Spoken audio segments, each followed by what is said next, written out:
10 minutes, I have to talk about trust in the digital era, and I think it's I've kind of was warmed up by a couple of the speakers here this morning with regards to different aspects of what it means to have trust in this digital era. I'll try to, in a minute or so, talk to you about my own perspective about how the heck did we get here in the first place in the last 20 years. So I don't know if you remember, but somewhere back in the 90s, connectivity cost money. You actually needed to pay in order to pass data from one place to another. It was an issue. But then all these technologies, and some that we're talking about today, mobile phones, GPS, packet switching, the internet, all matured in the same time. They were actually not developed for the public to use or for commercial uses. A lot of them came from military labs, and all of a sudden they matured, and boom, we had connectivity for everyone. Then around 2007, if you remember, this is quite a new machine.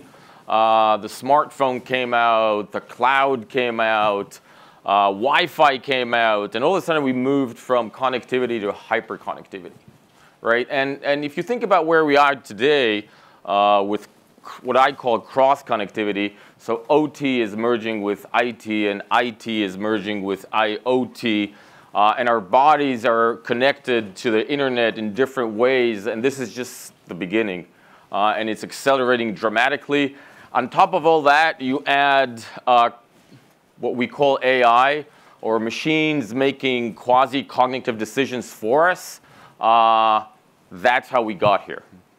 And in many ways, what happened in 2007, apropos intelligence and intelligence agencies, is that the attackers followed this hyperconnectivity curve for a very simple reason. If you're an attacker, one good thing is that you have many opportunities. And as everyone, everybody, everything got connected, and we got hyper-connected, what we call the attack surface blew up.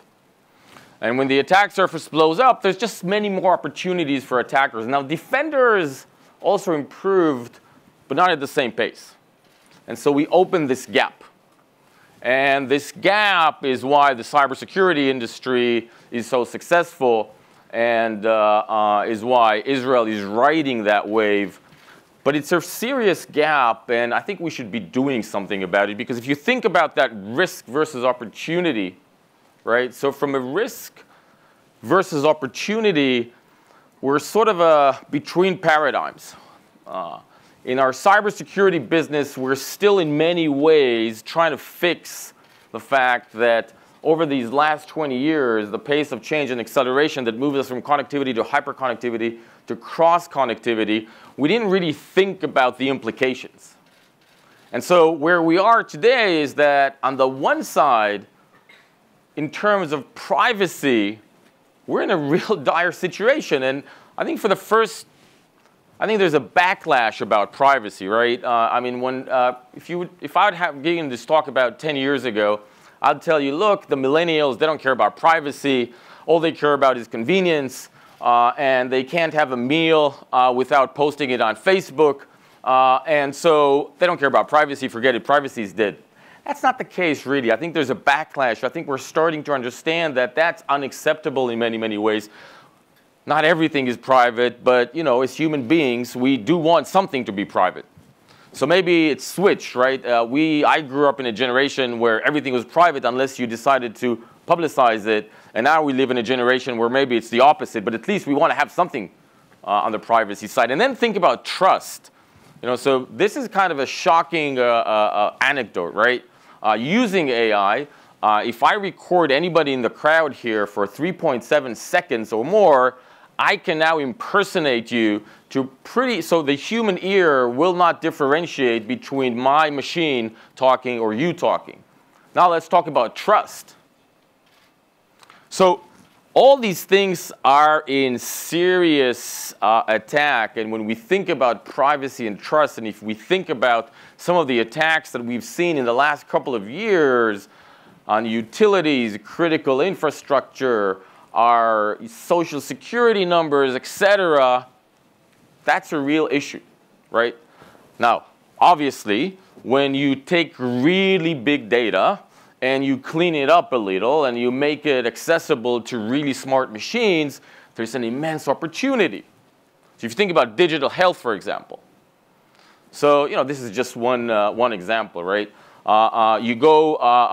Breast cancer is probably one of the worst killers or one of the worst diseases that of our times. The best pathologists, doctors that look at a scan have about a 62% chance of identifying very early stage of metastasizing cancer in certain breast cancers, while machines can do it in 99% accuracy. That's not bad. That spread there can save millions of lives. So that's a great opportunity. You think about mobility, right? One of the things that we're proud of as Israelis is our mobility industry. About 1.5 million people a year die in car accidents. Not injured, dead. Right? There are other millions that their lives will never be the same, or their families. It's probably one of the it's one of the biggest contributors, if not the biggest contributors to global warming. Put together big data and AI, electrified autonomous cars could save millions of lives and slow down global warming. So this is sort of what we're talking about, right? And I think, and that's what I'm passionate about, that where big data meets AI, cyber is becoming more and more important. And I think we have an opportunity between those paradigms to change what it means to do cyber.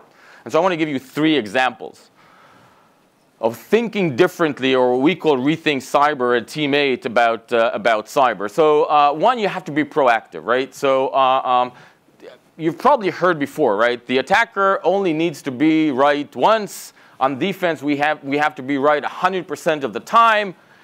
And hence, this is an asymmetric situation, and we're bound to lose, which is true. Except that you can think differently. You can be proactive about it. So one thing that we do with elusive networks is we say, you know what? We know how attackers think. Let's go into the network. Let's map the network not from IT's perspective, but from the attacker's perspective. And then, you're right, we don't know where the attack is, when it's going to come. We don't know who is going to go on the attack. But we know where it's going to happen. It's going to happen in our network, and we know our network better than the attacker. So why not think about how the attacker moves within the network, map those lines beforehand, and create deceptions throughout the whole network so that when the attacker comes in, this is a very hostile environment for the attacker. Now every time they make a move, they have to choose what's right and what's wrong, what's good, what's bad. And now we just flip the asymmetry. The attacker has to be right every time he moves within our network. So that's being proactive, right? Think about being productive. How many of you work in an enterprise? Like you're not self-employed. Kälkälist counts as well, right? HFN does as well, right? Whatever. How many of you that work for some kind of enterprise are really happy with your connectivity capabilities? That is, whenever you want to connect to any site, whenever you want to download anything, whenever a client sends you a file, everything, boom, happens really good and you're really happy about it. Raise your hand. There's one person in the room. I'll talk to you later. I want to work for your employer.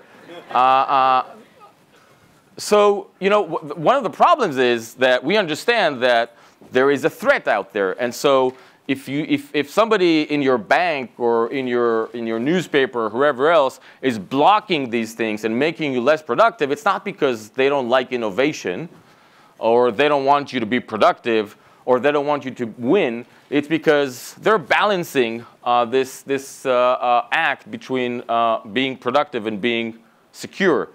And so we said, who said that you have to work on one operating system? Right? And this is what we do with Isolate.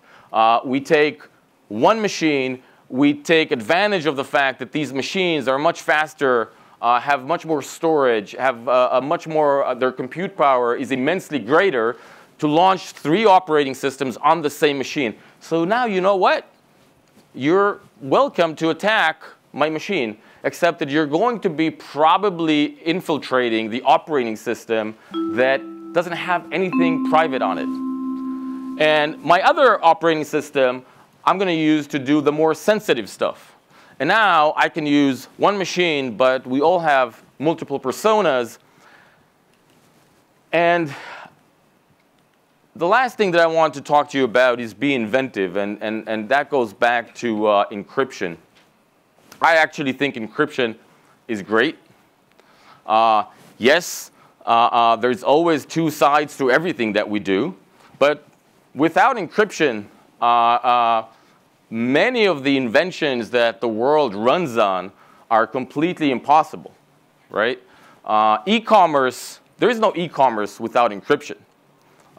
We also have, as Israelis, a couple of inventors on the encryption side, and one of them, for example, is Professor Adi Shamir, who is the S from RSA. And without the S or the RSA, many of what we are doing today would have not happened, right? So encryption, again, has ups and downs. But one of the problems with encryption is that it's binary. Data is either encrypted or not. And so today, encryption is used when we're not using the data. So when we store it, we call it data in motion. Or when we pass it around, we call it data in motion. At rest or in motion, sorry. Another Israeli professor, Professor Shafi Goldwasser, invented, or didn't invent, but researched, and actually got a Turing Prize for her research, invented homomorphic encryption. And with homomorphic encryption, what we can do is move away from believing that things are black or white, either encrypted or not. So you can actually take the data, encrypt it, and still compute unencrypted data. Hence, you don't have to make that choice, do I trust or not? Tying that back into breast cancer, if I want to give somebody that promises me that they have the best compute capability or model in the world, all they need is my genomic data. Now I really have to trust them. So many researchers so some research at least does not happen because of this privacy trust conundrum. But if we can encrypt the data and still compute on it, we don't have to make that choice. So to wrap up, this privacy and trust is becoming a really big issue. And if we don't solve it, we're not going to have those incredible inventions that really, really have an ability to move us as a humanity forward. And that's the stuff that I believe we should be working on. And I think Israel has a lot to offer by bringing cyber, not just as an afterthought, but as a part of the future design of our infrastructure. Thank you very much.